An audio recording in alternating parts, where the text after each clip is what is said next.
오늘 좋은 밤.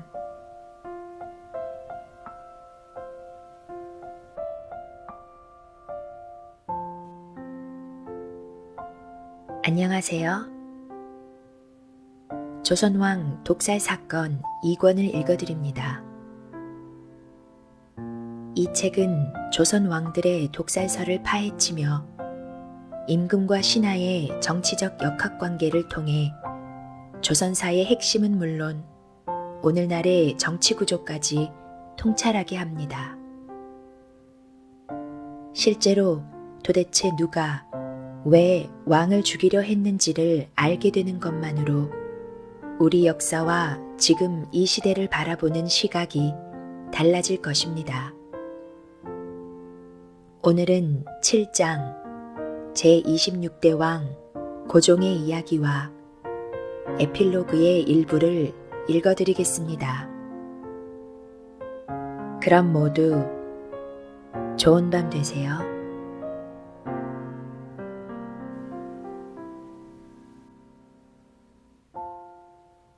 (7장) 식민지 조선 백성의 군주 제26대 고종. 해외 망명 계획과 식혜.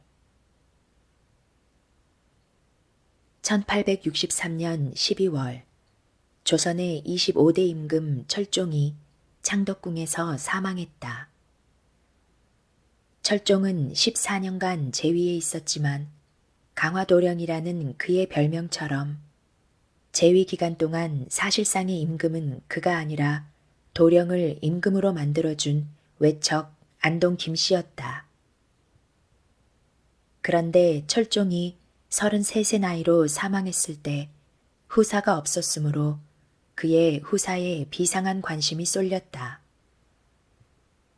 대체적인 예상은 당시 세도를 잡고 있던 안동 김씨 가문에서 강화도령 같은 한미한 종친을 내세워 후사로 삼으리라는 것이었으나 안동 김씨는 철종의 급서를 예상하지 못한 듯 준비된 정치 일정을 제시하지 못했다. 당시 왕실의 우더르는 익종으로 추존된 효명세자의 빈 신정왕후 조씨였다.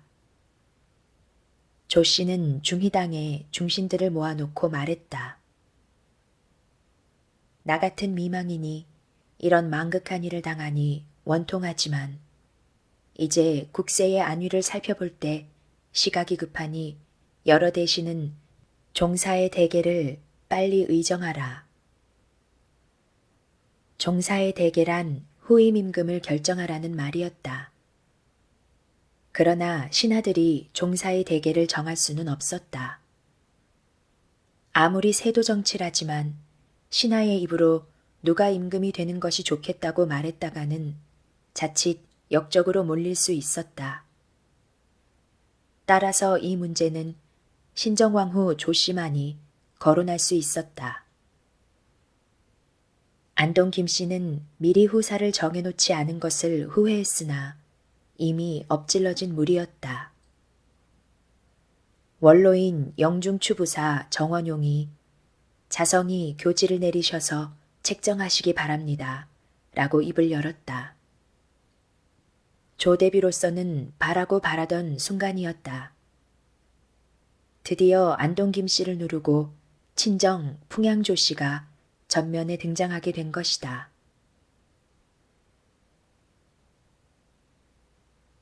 흥성군의 아들 명복. 그렇다면 흥성군의 둘째 아들 명복에게 익종의 대통을 계승케 하라. 이 전교는 조대비와 흥성군 이하응이 결탁한 결과였다. 흥성군의 아들 명복이란 말에 안동 김씨는 놀랐으나 안 된다고 나설 수는 없었다. 드디어 흥성군이 조선 역사상 처음 살아있는 임금의 생부로 전국의 전면에 등장하는 순간이었다. 선조의 아버지 덕흥대원군이나 인조의 아버지 정원군, 그리고 철종의 아버지 전개대원군처럼 사후에 추존된 예는 있으나 생전에 아들이 임금이 되어 대원군이 된 예는 없었다. 독일인 오페르트 도굴 사건으로 잘 알려진 흥선군의 아버지 남영군은 사도세자의 서자 은신군의 후사였으나 이는 양자로 들어간 때문이고 실제 남영군은 인조의 셋째 아들 인평대군의 오세손 이병원의 아들이었다. 그러니 혈통을 따지면 고종은 도저히 즉위할 수 없는 인물이었다. 즉위 당시 고종은 12살의 미성년이었으므로 대왕 대비 조씨나 생부 대원군의 섭정을 받아야 했다. 그런데 대왕 대비 조씨가 섭정을 양보함으로써 드디어 안동 김씨에게 궁도령이라고 무시당하던 몰라광족 흥선군이 대원군으로 정권을 잡게 되었다. 그러나 대원군의 앞에 놓인 과제는 간단하지 않았다. 대내적으로는 안동 김씨 세도 정치가 나라 구석구석에 끼친 폐해를 타파하고 정상적인 왕조 통치 체제를 회복해야 했고, 대외적으로는 밀려오는 서양과 일본 세력에 맞서 국채를 보존하고 발전시켜야 했다. 한마디로 대대적인 개혁이 필요했는데 여기에는 왕실이라고 예외가 아니었다.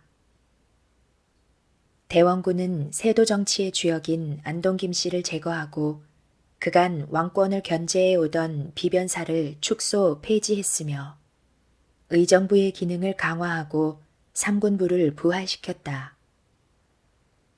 또한 백성들의 원성의 표적이었던 서원을 철폐해 민중의 환호를 받는 등 대대적인 개혁을 단행했다.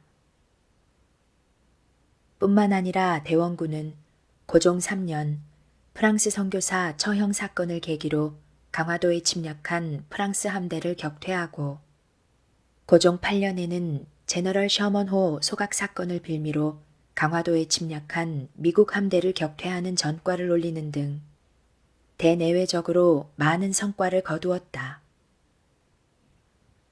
하지만 대원군의 개혁은 왕권 강화를 목표로 했다는 점에서 한계가 있었다.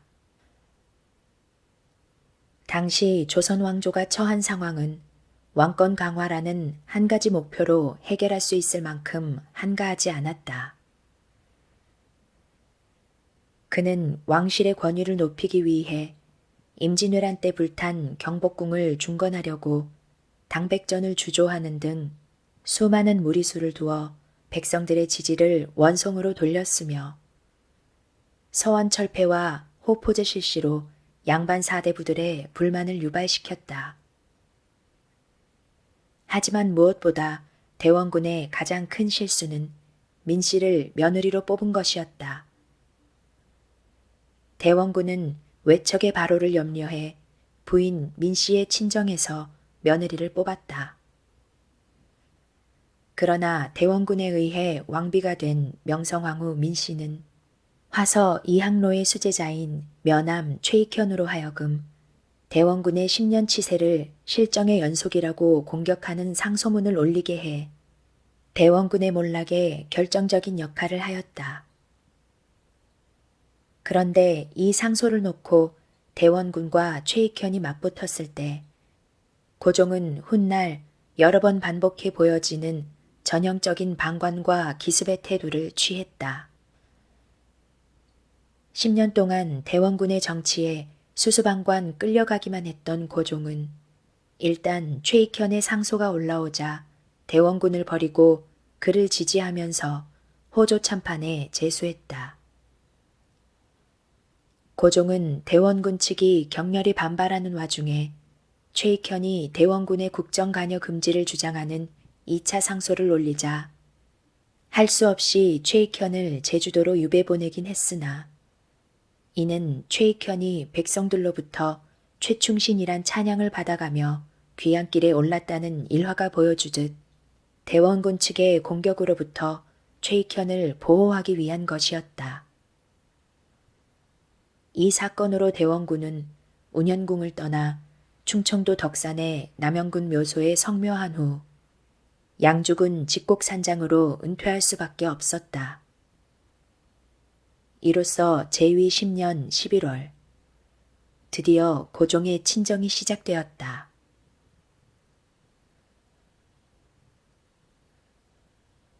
고종과 일본의 악연.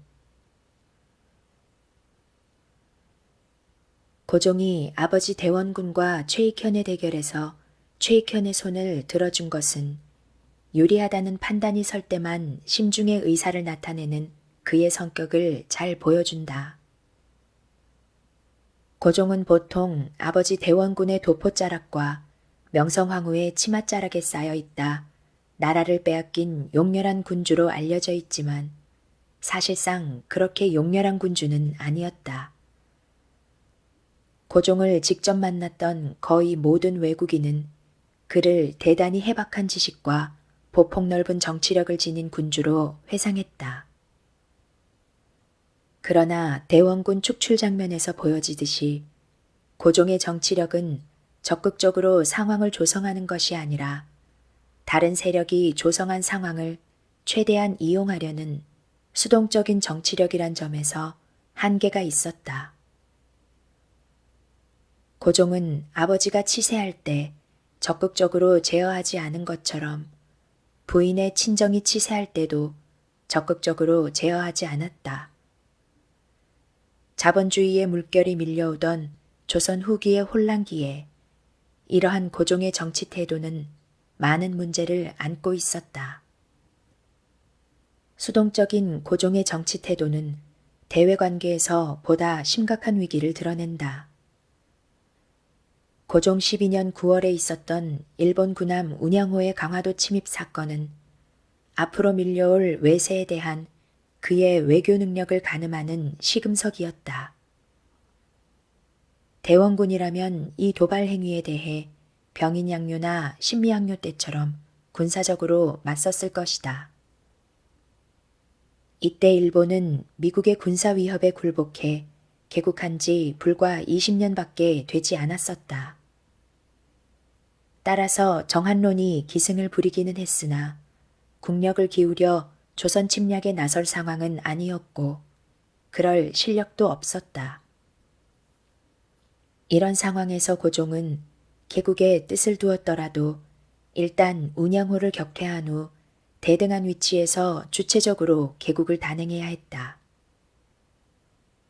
그러나 고종은 군사적 대응보다는 부산 등 세계 항구의 개방과 지회법권을 인정하는 내용의 불평등 조약인 강화도 조약을 맺음으로써 순응의 길을 택했다.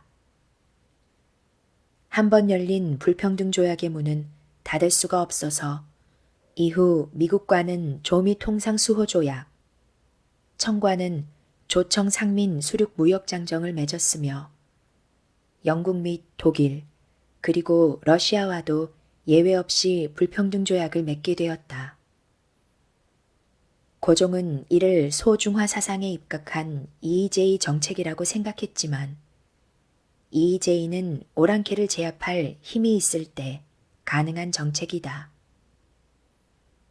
이들 대부분이 조선을 하나의 침략 대상으로 여기는 상황에서 이의제의는 패자의 자기 위안에 지나지 않았다. 그러나 고종은 결정적으로 유리한 순간이 오리라 믿으면서 기다렸다.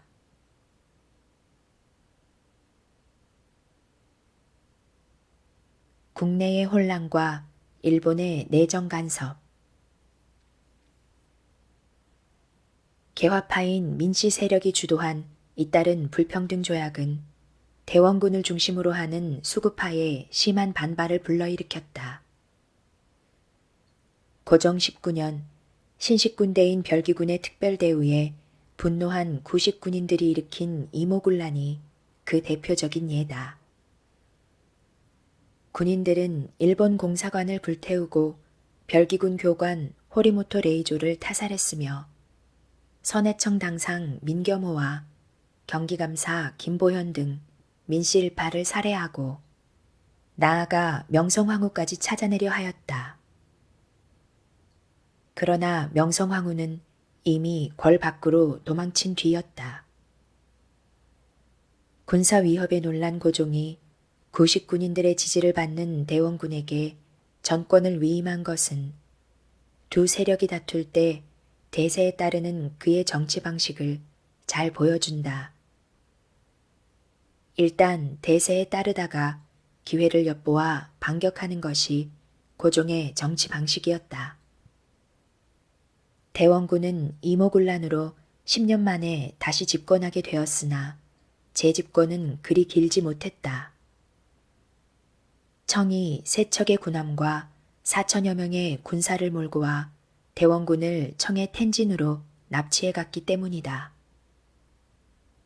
이때도 고종은 대원군의 납치를 반대하지 않았으며 다시 나타난 명성황후가 친청 정권을 수립하는데도 반대하지 않았다.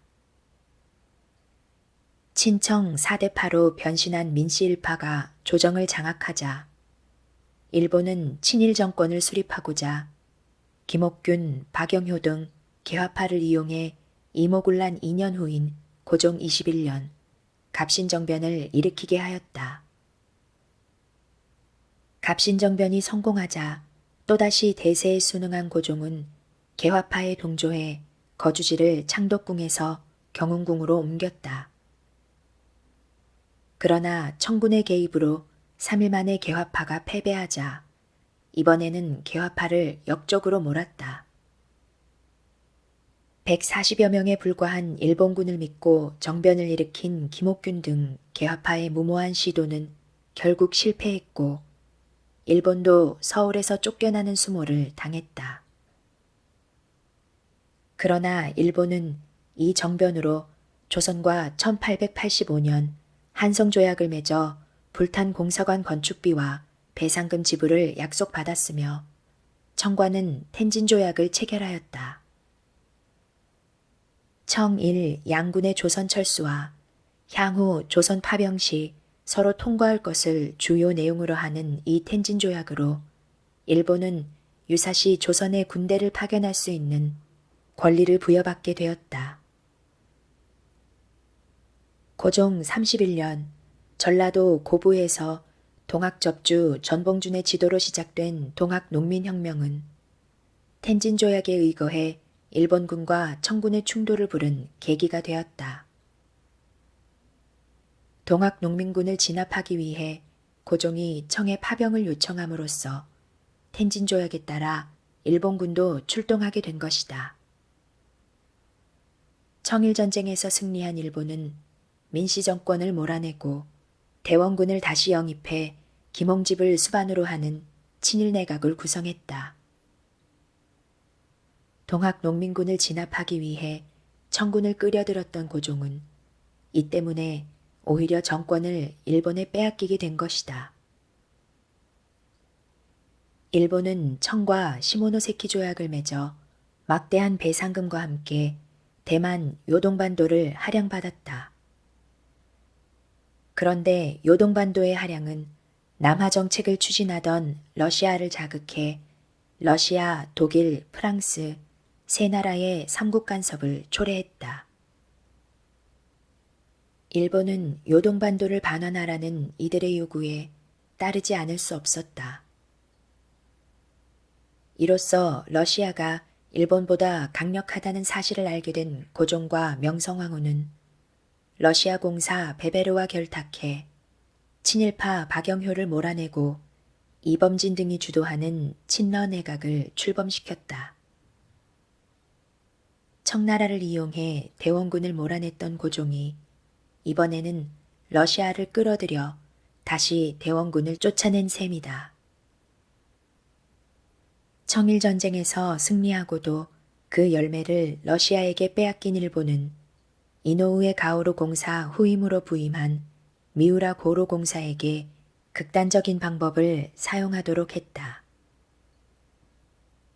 1895년 10월 미우라 공사는 일본 보병 18대대 병력으로 대궐을 점령하여 명성황후를 참살한 후 그 시신을 영서관 경부 오기하라 슈지로로 하여금 소나무 숲속에 옮겨 불태워버리게 하였다.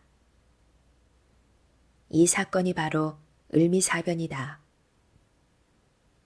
이로써 조정은 다시 친일파 김홍집 내각이 장악하게 되었다. 고종은 명성황후가 일본에 살해되었음을 알고 야만적인 처사에 분개하였으나 모든 실권을 일본과 친일 내각이 갖고 있는 상황에서 어쩔 수 없었다. 일국의 왕비를 참살한 일본이 자신을 참살하지 않는다는 보장이 없다고 여긴 고종은 은인자중하며 기회를 엿보았다. 을미사변 발생 약 4개월 후인 고종 33년 2월, 고종은 일본군이 의병 진압을 위해 지방에 내려간 틈을 타 러시아 공사관으로 피신하는 아관 파천을 단행했다. 독립국의 군주가 외국 공사관으로 피신한 것은 민족적 수치였지만 일본으로서는 뒤통수를 맞은 격이었다. 고종은 위기의 순간에 목숨을 거는 결단력은 없었지만 상대가 예측하지 못하는 허를 찌르는 데는 능숙했다. 이후 일본과 고종의 관계는 대부분 이런 형태로 전개된다. 일본이 압도적인 무력으로 고종을 압박하면 고종은 마지못해 이를 받아들였다가 기회를 보아 의외의 반격을 시도하였다. 아관 파천을 단행한 지 1년 만인 1897년, 지금의 경운궁으로 돌아온 고종은 그해 10월 국호를 대한제국으로 고치고 연호를 광무로 정하면서 황제로 등극했다. 이때 반포한 대한제국에서 고종은 황제가 입법, 사법, 행정을 장악함은 물론 황제의 통치권이 무한하다고 규정지었다. 이는 입헌군주제를 추구한 독립협회의 구상과는 달랐지만 고종 자신은 이를 당연시하였다.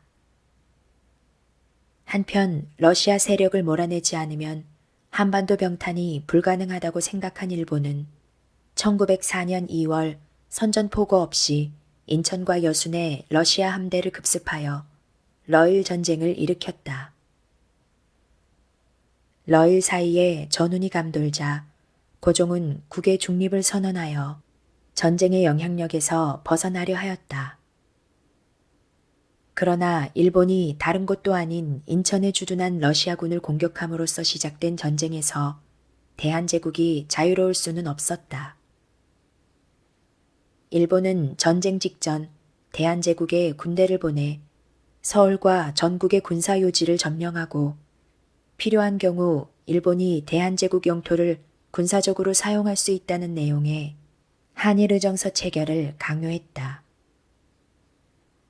일본은 러일 전쟁에서 승리함으로써 사실상 대한제국 병탄을 국제적으로 승인받았다. 1905년 9월에 포츠머스 강화조약에서 러시아는 일본이 대한제국을 지도, 보호, 감독할 수 있는 권리를 인정하였는데 이는 대한제국이 일본의 수중에 들어갔음을 뜻했다. 포츠머스 강화조약 체결 한 달 전에 일본은 자국이 추천하는 고문을 대한제국 정부가 받아들인다는 내용의 1차 한일의정서를 체결했었다. 이로써 고문 정치가 시작되었는데 재정과 외교에만 고문을 채용하기로 한 협약과 달리 국내부, 군부, 내부, 학부에까지 일본인 고문들이 들어옴으로써 대한제국의 자주권은 결정적으로 훼손되었다. 또한 일본은 한일의정서 체결 한 달 전에 이미 미국과 이른바 가스라테프트 밀약을 맺어 미국의 필리핀 지배를 인정해주는 대가로 대한제국에 대한 지배를 인정받았고 다음 달에는 영국과 2차 영일동맹을 맺어 대한제국 지배를 인정받았다. 이는 대한제국이 국제적으로 완전히 고립되었음을 뜻한다. 그런데도 고종은 그런 상황을 제대로 인식하지 못했다. 고종은 40여 년 전 일본과 강화도 조약을 맺을 때처럼 이를 EEJ 정책의 일환이라고 여겼는지도 모른다. 고종은 일본이 많은 것을 빼앗아 갈 때 투쟁으로 저지하기보다는 마지못해 받아들이는 방식을 택했으며 목숨을 걸고 자신을 위해 싸워줄 백성들에게 의존하기보다는 자신의 정치력에 의존하고자 했다. 그러나 일본은 고문 정치에도 만족하지 않았다.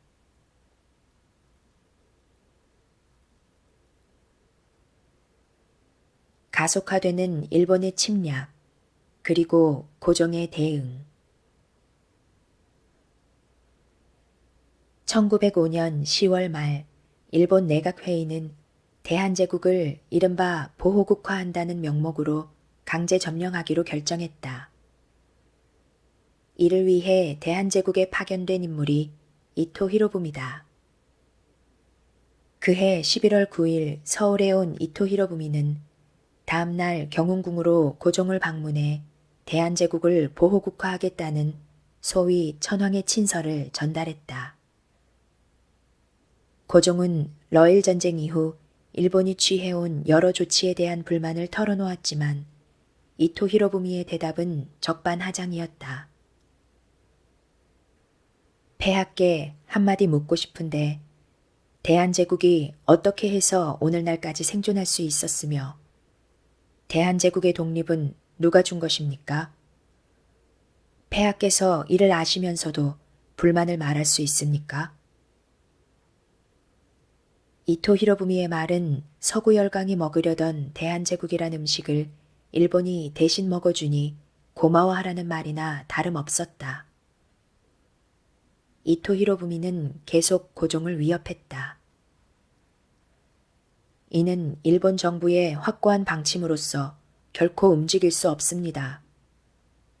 폐하께서 승낙하시든 거부하시든 자유지만 만약 거부하실 경우 일본 정부는 이미 결심한 바가 있어 그 결과가 어떻게 될 것인지 생각하셔야 합니다. 짐작하건대 대한제국의 지위는 이 조약을 체결하는 것 이상으로 곤란한 경우에 이를 것이며 더 불리한 결과를 각오하지 않으면 안 될 것입니다. 이는 완전한 협박이었다. 고종은 재위 42년 만에 최대 위기를 맞았다. 고종은 독립국을 유지하고 싶은 자신의 희망을 일본 황실과 정부에 전해주기 바란다고 간청했으나 이토 히로부미의 반응은 싸늘했다. 고종은 대신들과 회의를 해 결정하겠다며 일단 결정을 미루었다.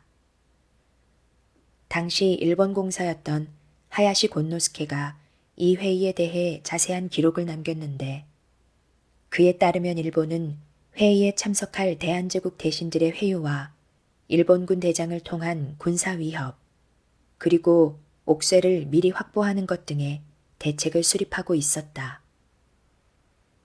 이런 준비 끝에 열린 회의에 대한 하야시의 회상기를 보자.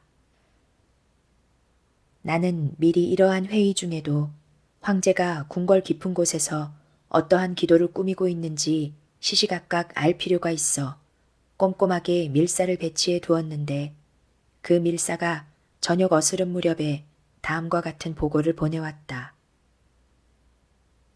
지금 황제께서 국내 대신을 이토공의 숙소로 보내라고 분부를 내리셨습니다.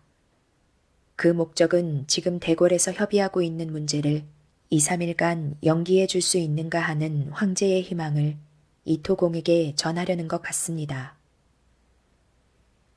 일제의 간자인 그 밀사가 바로 고종 독살설과 관련 있는 문제의 핵심 인물이다.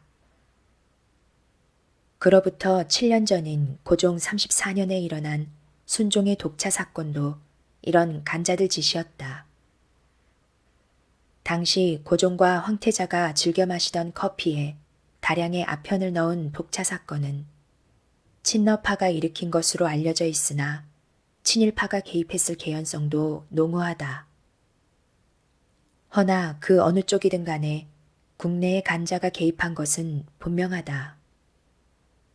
이때 커피 맛에 익숙한 고종은 곧 뱉어냈으나 다량을 마신 세자는 그 탓인지 지적 장애를 일으켜 판단 능력을 잃게 되었다. 1905년 11월 17일 일본 보병 1계대대, 포병중대, 기병연대가 대궐 앞과 종로에서 군사 시위를 벌이고 일본 병사가 서울 시가지를 순회하면서 백성들을 위협하고 있는 동안 대궐 안에서는 이른바 을사조약이 고종의 서명 날인 없이 이완용, 이지용, 이근택, 박재순, 권중현 등 을사오적의 찬성만으로 강제 조인되었다. 대한제국의 외교권을 일본이 장악한다는 내용의 을사조약이 체결됨으로써 대한제국의 외교권을 대표하는 최초의 통감으로 이토 히로부미가 부임하게 되었다. 외교권이 없는 나라가 정상적인 독립국가일 수는 없으므로 대한제국은 사실상 이때 망한 것이었다. 전 참정 민영환과 전 특진관 조병세 등이 음독 자살하고 전 참판 민종식과 최익현 등이 전라도 태인에서 의병을 일으킨 것도 을사조약을 사실상의 망국으로 보았기 때문이다. 이 을사조약부터 고종과 일본의 싸움은 본격화된다. 고종은 결코 을사조약을 인정하지 않았다. 그러나 고종은 을사조약을 폐기시키기 위한 방법으로 무력보다는 외국, 특히 미국의 중재에 의해 해결하려는 뚜렷한 한계를 가지고 있었다. 고종은 친한적인 교육가 미국인 헐버트에게 친서를 주어 미국으로 보냈다. 그러나 헐버트는 루스벨트 대통령과의 회견을 거부당하고 어렵사리 만난 루트 국무장관에게도 냉담한 반응만 받았다. 을사조약이 체결되기 약 3개월 전인 1905년 7월 31일 루스벨트는 국무장관 테프트에게 귀하가 가스라에게 말한 것은 모두 옳다. 귀하의 말이 곧 나의 말이라는 것을 지체 없이 가스라에게 전하라는 훈령을 보내 일본의 대한제국 지배를 승인한 바 있었다. 이 사실을 몰랐던 고종은 주불공사 민영찬을 다시 미국으로 파견했으나 그 역시 루트 국무장관에게 냉담한 반응만 받았을 뿐이다. 그러나 고종은 좌절하지 않고 비밀리에 런던 트리뷴의 기자인 스토리에게 옥쇠가 찍힌 국서를 주어 영국에 전하게 했다. 고종은 이 국서에서 황제인 자신은 을사조약을 승인하지 않았으며 주권의 일부도 일본에 양도하지 않았음을 역설하고 이후 세계열강이 5년 동안 대한제국을 공동으로 보호하기 바란다고 했다. 이 국서는 1906년 12월 6일자 트리뷴에 게재되었고 1907년 1월 16일에는 영국인 베델과 양기탁이 함께 운영하던 대한제국의 대한매일신보에도 게재되었으며 중국 주재 영국 총영사 지부에도 전달되었다. 몇 년 전만 같았어도 5년 동안 대한제국을 보호하기 바란다는 이 매력적인 제안에 각 열강은 다투어 달려들었을 것이다. 하지만 이미 일본의 대한제국 지배를 인정한 터였으므로 아무 소용이 없었다. 그러나 고종은 포기하지 않았다. 고종은 1907년 의정부 참찬 이상설과 전 평리원 검사 이준, 그리고 전 주러공사 이범진의 아들 이위종을 6월에서 7월 2차 만국평화회의가 열리는 헤이그로 파견했다. 고종은 이들에게 위임장을 주며 을사조약의 불법성, 무효성을 역설했다. 그러나 평화회의 의장인 러시아의 넬리도프를 비롯해 미국, 영국, 프랑스 등 어느 열강 대표도 이 주장에 귀를 기울이지 않았다. 러시아는 이미 지난해 주한 러시아 총영사에 대한 인가장을 고종이 아닌 일본의 메이지 천황에게 받음으로써 을사조약을 인정한 상태였다. 헤이그에 고종의 밀사가 나타나자 일본은 한순간 당황했으나 곧 이 사건을 이용해 고종을 몰아내기로 방침을 정했다. 고종이 헤이그에 밀사를 보냈다는 정보를 들은 이토 히로부미는 그해 7월 3일 하야시 외상에게 전보를 보냈다. 지금이야말로 대한제국에 대한 국면 전환의 행동을 할 호기라고 믿는다. 즉, 병권, 재판권을 우리 수중에 넣을 호기라고 생각된다. 이토는 헤이그 밀사 사건을 강제로 고종을 퇴위시킬 절호의 기회로 여기고 내각 총리 대신 이완용과 고종의 퇴위를 합의했다. 이완용은 7월 16, 17일 두 차례에 걸쳐 양위를 주청했지만 고종은 격노하면서 이를 거부했다. 그러나 고종에게는 아무런 힘도 없었다. 고종은 결국 그달 19일 새벽 3시에 지금까지의 선양의 예에 따라 군국의 대사를 황태자에게 대리케 한다는 조칙을 발표하는 데까지 양보했다. 이 조칙의 속뜻은 황태자에게 황위를 물려주는 것이 아니라 일정 기간 동안 대리하게 한다는 데 있었다. 즉, 일정 기간이 지나면 기회를 보아 다시 복위하겠다는 뜻이었다. 그러나 일본의 뜻은 대리가 아니라 선위에 있었기 때문에 조칙을 거부했다. 이토와 이완용은 다음 날 아침 고종이 거부하는데도 경운군 중화전에서 황제 양위식을 강행했다.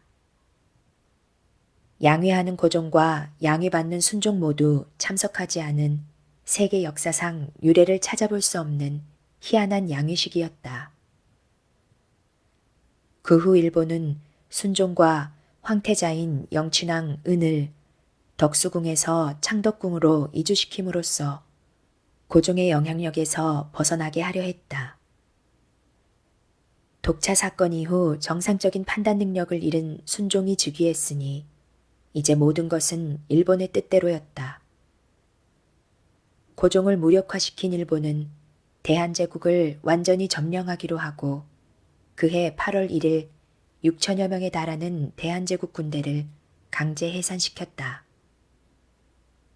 이에 고종의 양위에 반대하는 유생들과 농민들 그리고 해산된 군대의 일부가 가담한 정미의병이 일어났으나 우수한 화력을 가진 일본군에게 진압되고 말았다.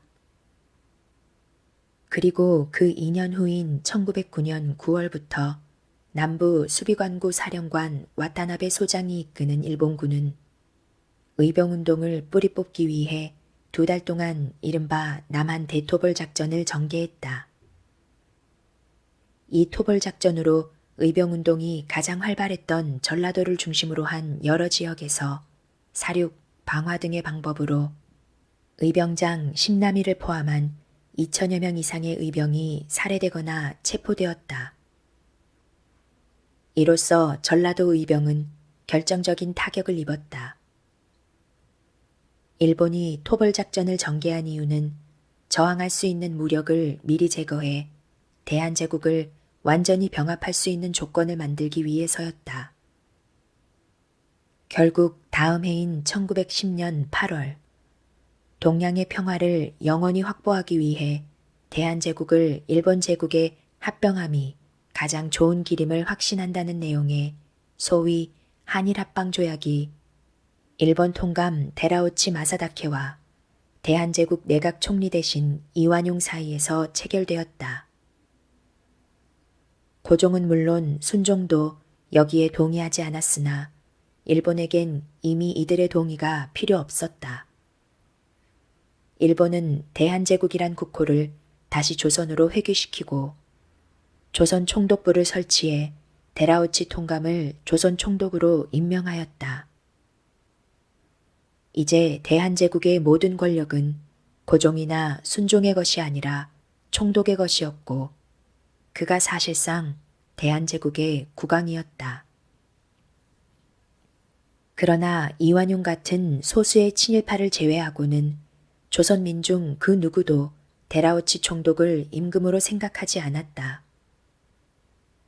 그들은 침략자이자 식민지 지배자일 뿐이며 같은 하늘을 이고 살 수 없는 원수일 뿐이었다.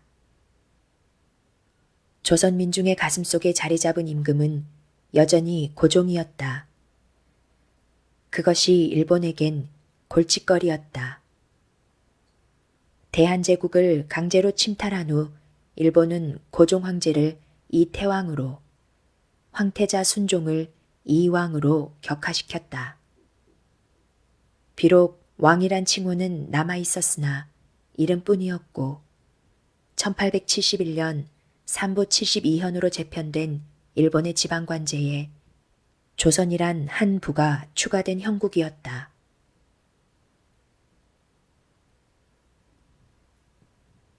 고종의 해외 망명작전.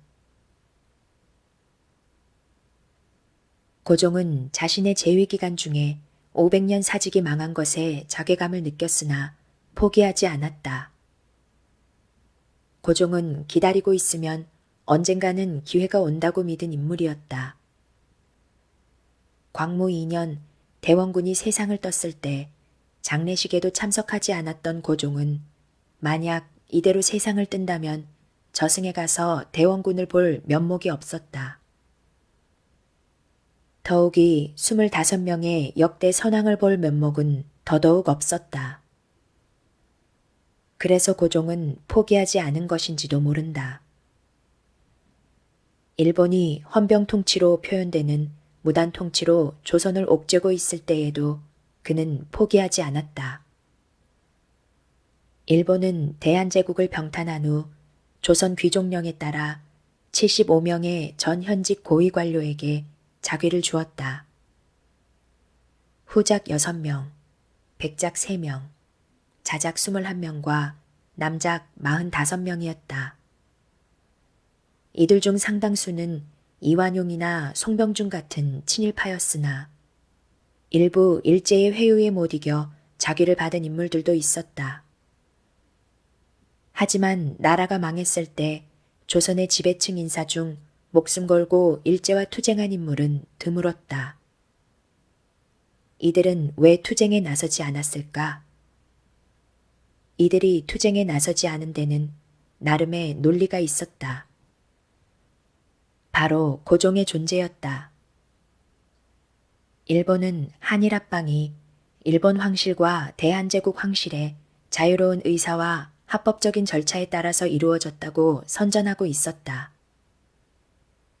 즉, 한일합방이 고종과 순종의 동의에 따른 조약이라는 것이었다. 대한제국의 옛 지배층들은 바로 이 고종과 순종의 동의에서 투쟁에 나서지 않아도 좋은 피난처를 찾았다. 물론 대한제국의 식자 중 한일합방이 대한제국 황실의 자의에 의해 체결되었다고 믿는 사람은 아무도 없었다. 그러나 고종의 존재 자체가 격렬한 항일투쟁을 자제시키는 완충지대 역할을 한 것은 사실이다. 조선의 지배층은 자이든 타이든 대한제국 황실이 한일합방이란 운명을 받아들인 것만은 사실이라 생각하고 황실의 결정에 따른다는 명분으로 격렬하게 저항하지 않은 것이다. 실제로 일본은 합방 후 국내외에서 항일운동을 전개하는 인물들은 모두 하층민들이었고 조선의 지배층은 합방을 받아들이고 있다고 선전해 왔던 터였다. 만약 고종이 합방이란 운명을 거부하고 항일투쟁에 전면에 나선다면 대한제국의 지배층이 현실에 안주할 수 있는 명분은 송두리째 사라질 것이며 그때까지 지방을 장악하고 있던 전 현직 벼슬아치들도 침묵만 하고 있을 수는 없었을 것이다. 그럴 경우 농민에 대한 일본의 지배력은 급속히 와해될 수 있었다. 또한 고종이 해외로 망명이라도 해서 항일 개전의 조서를 내린다면 틀림없이 전국적 봉기가 일어났을 것이다. 해외로 망명한 여러 독립운동 단체가 고종의 망명을 적극 추진한 의도도 바로 여기에 있었다. 현존하는 기록에 의하면 이들 중 고종의 해외 망명을 가장 먼저 추진한 세력은 1914년 이상설을 중심으로 블라디보스토크에 세워진 최초의 망명 정부인 대한광복군 정부였다. 이상설은 1915년 3월 상해 영국 조계내의 배달학원에서 박은식, 신규식, 조성환, 유동열, 이춘일 등 주요 독립운동가들과 회동해 신한혁명단을 조직하고 광복군을 무장시켜 국내외에서 강력하고 조직적인 독립투쟁을 전개하기로 하였다. 북경에 본부를 둔 신한혁명단 본부의 본부장 이상설은 외교부장의 성낙형을 선임하고 고종의 해외 망명작전을 추진할 것을 지시했다. 성낙형은 이 지시에 따라 국내에 잠입해 고종의 망명을 추진했다. 성낙형은 고종을 신한혁명단 당수로 받들고 중국 정부와 중한의방조약을 체결하려 했다. 신한혁명단 간부들이 1914년 7월 26일 내관 염덕인을 통해 덕수궁 함령전에서 고종에게 관련 서류를 제출하자 고종은 외교부장 성낙형을 아련하겠다고 허락했다. 이들은 고종뿐만 아니라 왕실 인물 중 항일 의지가 가장 높았던 고종의 왕자 의친왕 이강까지 연결하려 했으나 고종 아련 직전에 성낙형을 비롯해 김사준, 김사홍, 김승현 등 다수의 관련자가 검거됨으로써 실패로 돌아갔다. 일제는 이 사건을 보안법 위반 사건이라고 불렀다. 이 사건 이후 일본은 고종을 더욱 철저히 감시했다. 만약 고종이 해외로 망명한다면 식민지 통치 체제 전반이 흔들릴 수도 있었다. 한일합방이 고종의 자의로 체결되었다는 주장의 허구성이 만천하에 드러나는 것은 물론 이전의 의병투쟁과는 비교할 수도 없는 독립운동의 거센 물결이 국내외에서 일 것이 분명했다. 이상설과 성낙형의 고종 망명 기도 사건이 무의로 끝난 후 1918년 다시 고종의 해외 망명이 추진되었다. 이회영의 아들인 이규창은 회고록 운명의 여진에서 1917년경부터 이 일을 추진했다고 적고 있다. 이때의 계획에는 이회영 시영 형제와 이등년, 홍증식, 민영달, 조완구 등이 가담했는데 그 중에서도 이회영 가문이 주도적인 역할을 하였다. 고종의 생질이자 신정황후 조씨의 친족인 조계진이 이회영의 아들 이규학의 부인이었으므로 고종과 비밀리에 접촉할 수 있었던 것이다. 이회영이 고종의 시종 이교영을 통해 의사를 타진하자 고종은 선뜻 해외 망명 계획을 승낙했다. 고종이 해외 망명 계획을 쾌히 승낙한 것은 당시 일본이 세자이자 순종의 동생인 영친왕을 일본의 왕족 이방자와 혼인시키려 했기 때문이기도 하다. 고종은 조선의 왕세자가 조선 여인이 아닌 일본 여인과 혼인한다는 것은 말도 안 된다고 여겼다. 그러나 이 국혼에 대한 모든 결정권은 고종의 손을 떠나 일본에게 있었다. 순종이 후사가 없는 판국에 왕세자 영친왕이 일본 여인과 혼인한다면 조선 왕실의 맥이 완전히 끊길 거라고 판단한 고종은 자신이 직접 해외로 망명해 독립투쟁을 전개하기로 마음먹었다. 고종은 측근인 민영달에게 망명 결심을 알렸다. 호조 판서와 좌참찬 등을 지낸 후 일본이 명성황후를 시해하자 항의 사직하고 일본이 내린 남작자귀도 거부했던 민영달은 황제의 뜻이 그렇다면 분골쇄신하더라도 뒤를 따르겠다며 거금 5만 원을 내놓았다. 5만 원은 북경에 고종이 거처할 행궁을 마련할 자금이었다. 북경 행궁은 이회영이 물색하기로 역할 분담이 되어 있었다. 만약 이 계획이 실행되면 국내는 물론 국제적으로도 커다란 파문이 일 것은 분명했다. 고종이 망명해 정부를 구상하면 이는 국제적으로도 인정받을 수 있었다. 적어도 군주제를 채택하고 있는 영국, 독일, 스페인 같은 나라는 고종의 망명 정부를 인정했을 것이다. 고종이 해외 망명을 결심하던 1919년에는 10년에 걸친 일본의 무단 통치가 한계에 봉착한 때였다. 어떤 계기만 생긴다면 백성들은 기꺼이 들고 일어날 자세가 되어 있었으므로 고종이 망명에 개전 조칙을 내린다면 전국 각지에서 봉기가 일어날 것이 분명했다. 바야흐로 일본과의 한판 결전의 날이 무르익고 있었다.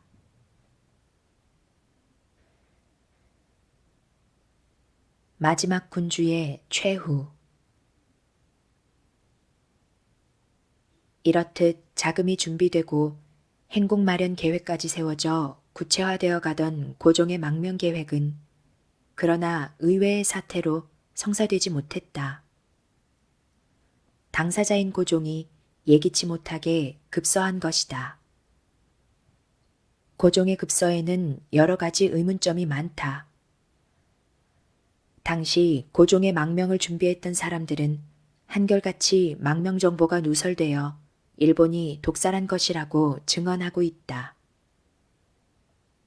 일제가 편찬한 순종실록의 기록에도 의혹의 여지가 많다.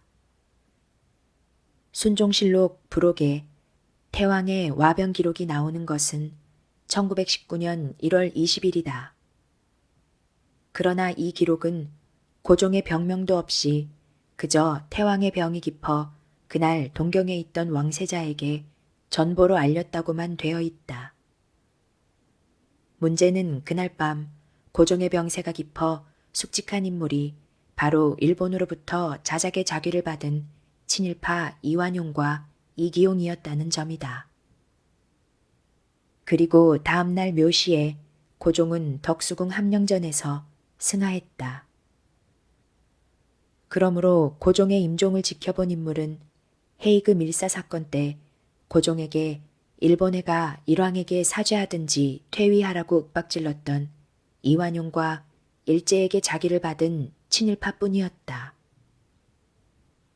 고종이 1월 20일에 사망했는지 아니면 고종실록의 기록대로 21일에 사망했는지도 불분명하며 그 사이 이완용과 이기용이 고종에게 어떤 짓을 했는지도 알 수 없다.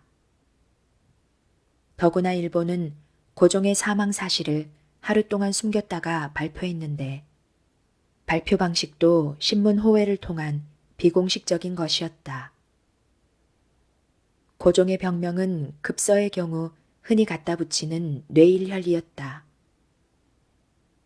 고종의 사망 사실을 은폐하는 동안 일제가 무슨 일을 꾸몄는지 알 수 없다. 게다가 일제가 조선 총독부 칙령 제9호로 이태왕이 돌아가셨으므로 오늘부터 3일간 가무음곡을 중지한다고 결정한 것은 1월 27일이었다. 일주일이 지난 뒤에야 이태왕이 돌아가셨으므로 가무음곡을 중지한다는 칙령을 내려 뒷북을 치고 있는 것이다. 이 일주일 동안 조선 총독부와 일본 정부 사이에 무슨 일이 있었는지는 추측만 가능할 뿐이다. 독립운동가들은 고종을 독살한 장본인으로 두 인물을 지목했다. 이왕직 장시국장이자 남작 자귀를 받은 한창수와 시종관 한상학이 일제의 하수인으로 고종을 독살했다는 것이다.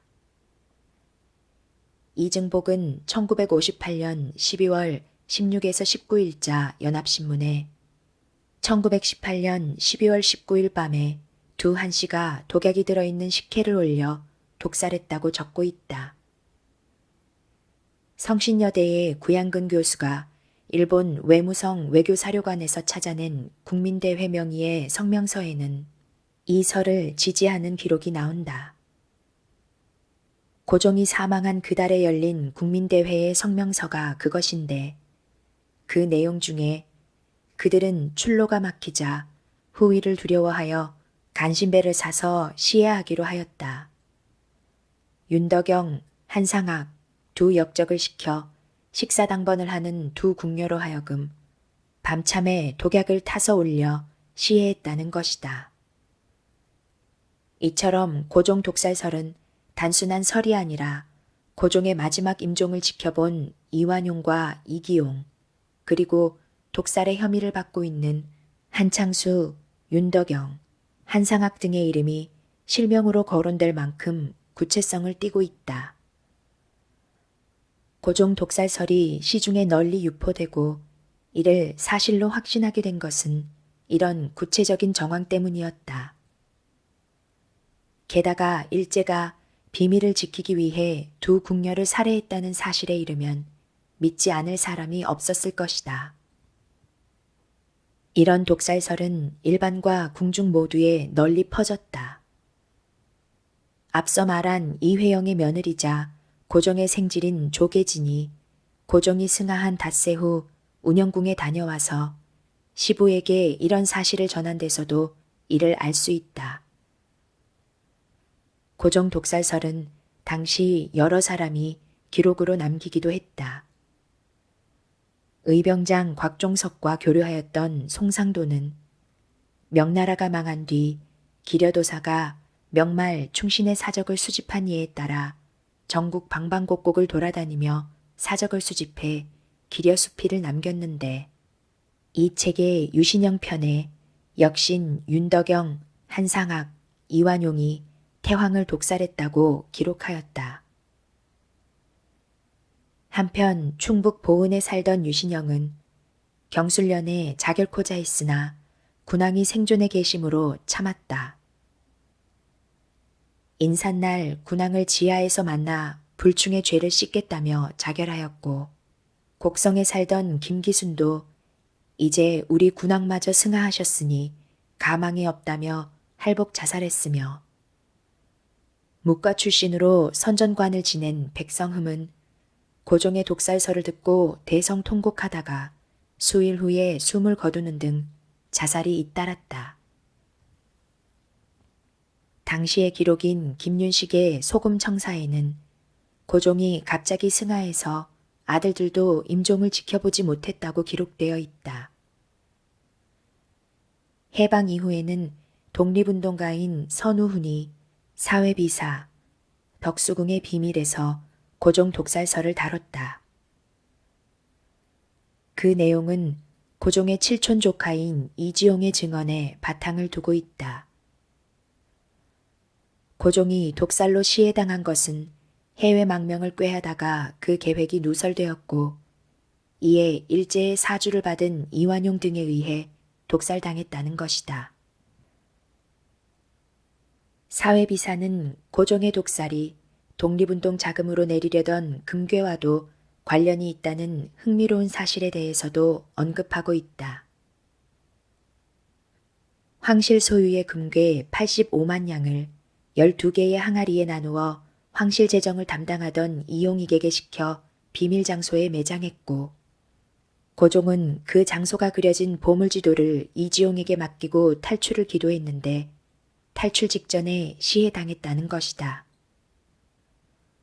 즉 고종이 망명자금 5만 원을 마련하던 중에 그 정보가 어주도감 한상학에게 알려지자 한상학이 이를 사돈관계인 이완용에게 알렸고 이완용은 다시 이 사실을 총독부에 밀고 한 뒤 일본으로 건너가 일왕 앞에서 고종을 시해할 것을 맹세하고 귀국하여 한상학과 함께 황제를 시해했다는 것이다. 사회비사의 이런 내용은 대원군의 친형 이최응의 손자 이지용이 일제로부터 백작저기를 받은 유명한 친일파라는 점에서 신뢰성에 의문이 제기되기도 하지만 당시의 인물들이 실명으로 등장하고 있다는 점은 유념할 필요가 있다.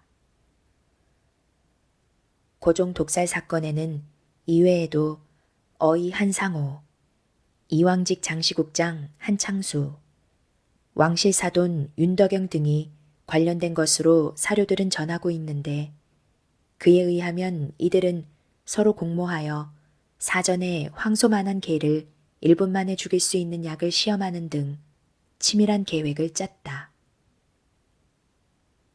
게다가 일제는 비밀이 셀까 두려워 고종을 시복했던 궁녀까지 살해하여 궁 밖으로 빼돌리는 만행까지 서슴지 않았다고 사료들은 전하고 있다.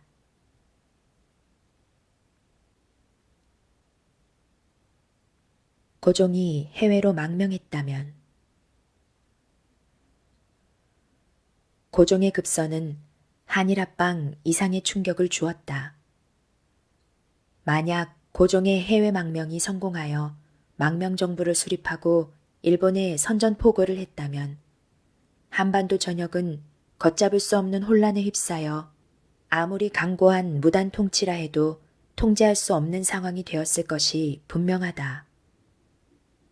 또한 외교 관계로 보더라도 황제가 직접 망명해 정부를 수립한다면 자발적으로 합병했다는 일본 주장의 허위성을 폭로하는 차원을 넘어 최소한 영국, 독일, 스페인 같은 군주 국가들의 승인을 받았을 것이다. 이렇게 되면 완전히 새로운 정세를 조성할 수 있었다. 일본과 이완용 같은 친일파들은 이를 막기 위해 고종 독사를 결심했을 것이며 일본이 독사를 결심했다면 적에게 둘러싸인 고종으로서는 막을 방법이 없었을 것이다.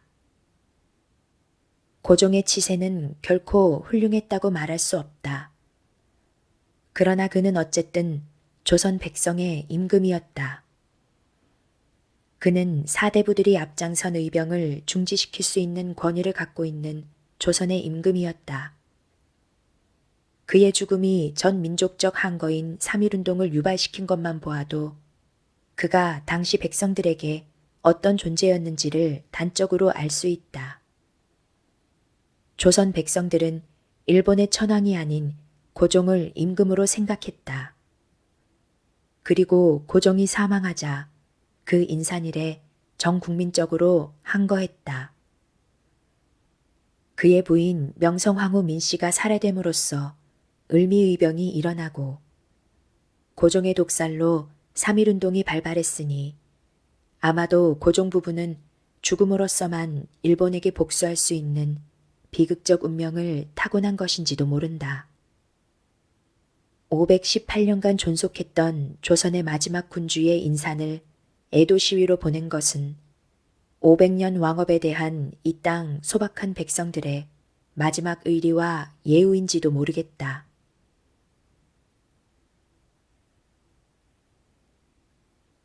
에필로그. 왜 조선에는 독살설이 많을까? 1. 조선, 중국, 일본 왕조의 특성. 조선은 지구상에 존재했던 그 어느 왕가보다 임금 독살설이 많았다. 여기에는 여러 이유가 있겠지만 왕조의 역사가 유달리 장구했다는 점은 중요한 요소 중 하나이다. 조선은 1392년 건국되어 1910년 일제에 점령당할 때까지 무려 518년이란 긴 기간을 존속한 왕조였다. 왕조의 역사가 장구하다는 점은 조선뿐만 아니라 한국사에 존재했던 왕조의 한 특성이기도 하다. 조선뿐 아니라 고구려, 백제, 신라, 고려 왕실이 모두 500에서 800여 년의 장구한 기간을 존속했던 것이다. 이처럼 왕조의 생명이 긴 사례를 다른 나라 역사에서는 찾기 어렵다. 정확한 분류는 아니지만 동서양을 막론하고 대개의 왕조는 200에서 300여 년을 한 주기로 생명과 멸망을 거듭한다. 일본은 자국의 천황가가 만세일계의 혈통이라고 자랑한다. 하지만 1500여 년의 존속기간 중 일본 천황가가 실권을 쥐었던 때는 백제계 기마민족이 원주민을 점령해 천황가를 세워 통치했던 고대의 일부 기간뿐이었다. 그 기간을 제외하면 일본 천황은 국왕이라기보다는 제사장에 가까웠다. 하늘과 조상들에게 제사 지내는 것이 일본 천황의 가장 중요한 역할이었다. 중세 이후 천황은 일본의 정치에 아무런 영향력이 없었다. 일본 천황이 얼마나 정치에서 소외된 존재인가는 1467년에 온인의 난에서 시작해 도요토미 히데요시가 전국을 통일하기까지 약 100여 년간 계속되었던 전국 시대를 보면 알 수 있다. 그동안 일본 천황은 103대 고스치미카도 천황부터 107대 고요우세이 천황까지 무려 5명이 갈렸다. 그러나 이들 5천황의 사망과 즉위는 전국 시대에 어떤 영향도 미치지를 못했다. 그들의 퇴위와 즉위는 하늘에 대한 제사권을 지낸 한 제사장 가문의 세습에 지나지 않았을 뿐 전국 시대의 향배와는 아무런 상관이 없었다. 심지어 천황가의 영지 자체가 소재지의 다이묘에게 병합되어 버리는 상황이었던 것이다. 일본 열도의 패권을 다투던 그 어느 다이묘도 천황의 퇴위와 즉위에 신경 쓰지 않았다. 심지어 104대 천황 고카시와바라는 즉위식을 거행할 자금이 없어 왕위에 오른 지 21년이 지나서야 즉위식을 올릴 수 있었다.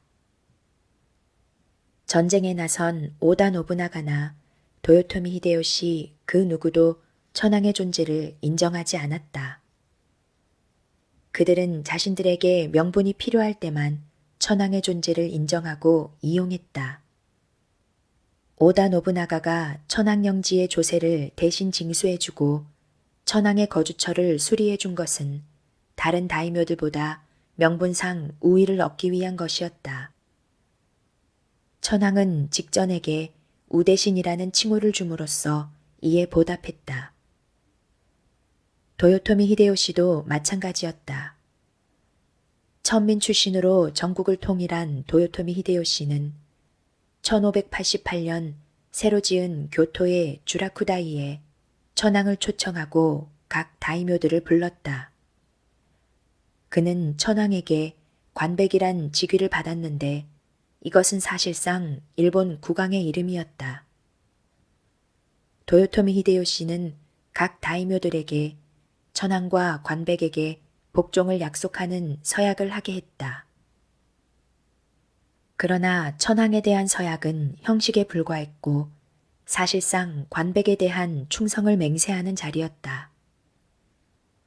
막부의 장군은 이처럼 관백의 지위로 다이묘들을 다스렸다. 일본 역사의 대부분 기간 동안 일본을 실질적으로 다스렸던 존재는 천황이 아니라 막부의 장군들이었다. 다른 왕조 국가의 왕위 세습처럼 막부의 장군도 한 가문에서 세습했다. 이 장군이 사실상의 국왕이었고 막부는 사실상의 왕조였다.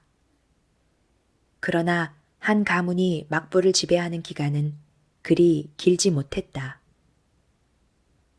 일본 최초의 무사 정권인 미나모토노 요리토모의 가문은 1185년에 정권을 잡아 가마쿠라 막부를 열었다가 1333년 멸망했으므로 약 150여 년을 집권한 셈이다. 가마쿠라 막부 말기인 1331년 고다이고 천황이 천황 친정체제 복구의 꿈을 가지고 막부에 불만을 가진 무사들을 모아 봉기했으나 실패했다. 이것이 천황이 친정체제 구축을 위해 적극적으로 행동한 거의 마지막 기도였다. 가마쿠라 막부에 이어 정권을 잡은 무로마치 막부는 1338년에서 1578년까지 240여 년을 집권하였고 전국 시대와 임진왜란을 거쳐 정권을 잡은 도쿠가와 이에야스의 에도 막부는 1603년부터 1867년까지 260여 년간 집권하였다. 가마쿠라, 무로마치, 에도 막부의 교체는 우리나라의 고려, 조선 왕조의 교체와 마찬가지인 왕실의 교체였다. 그러나 그 존속 기간은 길어야 260여 년을 넘지 못했다. 중국도 마찬가지여서 세계 역사상 가장 넓은 영토를 지배했다는 원나라가 집권한 기간은 1206년부터 1368년까지 160여 년에 불과했다. 그 뒤를 이은 명은 1368년 건립되어 1662년에 멸망했으니 약 300년을 존속한 것이며 만주족이 세운 청은 명과 각축하는 기간까지 포함해 1616년에 건립되어 1911년 신의 혁명으로 멸망했으니 역시 300여 년을 존속한 것이 된다. 조선은 명과 비슷한 시기에 건립되어 청과 비슷한 시기에 멸망했으니 얼마나 장구한 기간 동안 존속했는지 알 수 있다. 조선, 중국의 임금과 일본의 장군은 가진 권력의 크기도 달랐다. 실질적인 일본 국왕막부 장군의 권한은 막강했다. 그들은 무력으로 정복한 지역 영지에 여탈권을 갖고 있었다. 장군은 심지어 다이묘들에게 할복을 명할 수도 있었다. 할복을 거부하면 군사를 일으켜 더욱 가혹하게 보복했다. 그러나 이는 장군에게 힘이 있을 경우였다. 전국을 장악한 도요토미가가 불과 13년 만에 도쿠가와가에게 망해버렸듯이 장군의 힘이 약화되는 순간 반란은 싹텄고 그 반란을 효과적으로 진압하지 못하면 그 막부는 망했다. 중국의 황제권은 여타 국가들과는 비교가 안 된다. 평민 출신으로 명조를 개창한 주원장은 중서성 자체를 폐지시켜버렸다. 중서성의 승상이 황제권을 견제할 수 있다는 이유에서였다. 또 육부를 황제에게 직속시키고 대도독부를 오군도독부로 고치고 어사대를 도찰원으로 고쳐 황제에게 직속시켰다.